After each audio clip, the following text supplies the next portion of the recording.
I always start by sharing the definition of health from the World Health Organization. Health is the optimal state of physical, mental, and social well-being, not merely the absence of disease. That key phrase, not merely the absence of disease. Just because you're not sick doesn't mean you're well. The first sign of a fatal heart attack is often the fatal heart attack itself.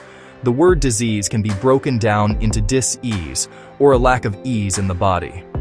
When your body lives in long-term dis-ease, it eventually expresses itself as pain, sickness, or disease. If I had to define health in a single word, it would be adaptability.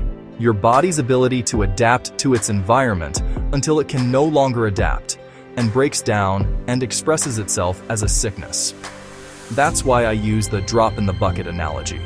Every toxin, every stressor, every poor food choice is another drop in the bucket. Over years, that bucket fills until it overflows into a major health crisis. The problem is, it happens so gradually that we often don't notice the damage until it's too late. It's like the boiling frog story. If you put a frog in boiling water, it jumps out. But if you slowly turn up the heat, it stays there until it's too late. Most people think backwards, waiting for that major healthcare crisis before taking action. Instead of waiting to get sick and then trying to fix it, why not just stay well? In my experience, it often takes 10+ years of internal dis-ease before disease appears. So I always ask this question, knowing that, when do you think is the right time to start living a wellness lifestyle? The answer is simple, right now. Don't wait for the heart attack or the health crisis. Because if you wait, it might be something you can't walk away from. If I show a picture of two 80-year-old men, one is in a hospital bed eating through a tube. The other is at the beach throwing his grandkids in the air. Then I ask, if you could choose, which one would you rather be? If your answer is the man at the beach, my next question is, when should you start living the lifestyle that will allow you to be that man? The answer is, right now, today. Wellness Pantry Exchange Guide. Here's a simple way to start today, by doing a pantry exchange and clean up your pantry. These small swaps make a massive difference over time. For grains and flours, instead of white flour, switch to almond flour, coconut flour, or cassava flour.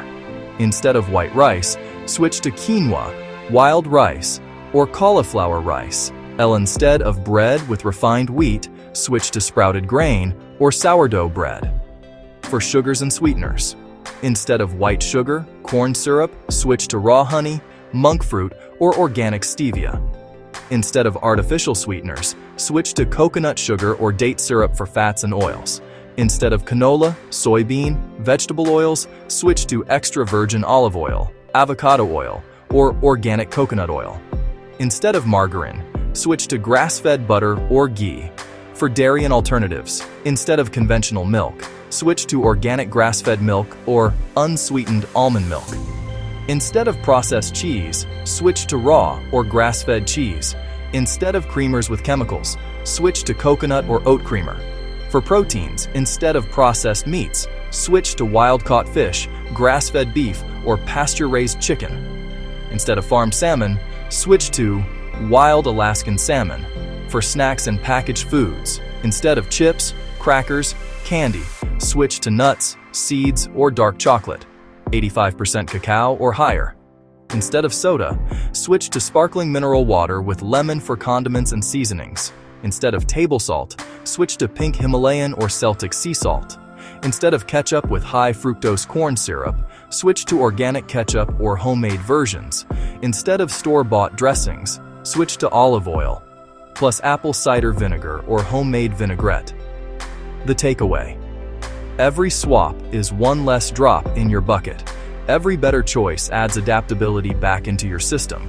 Remember, you don't have to overhaul your life overnight.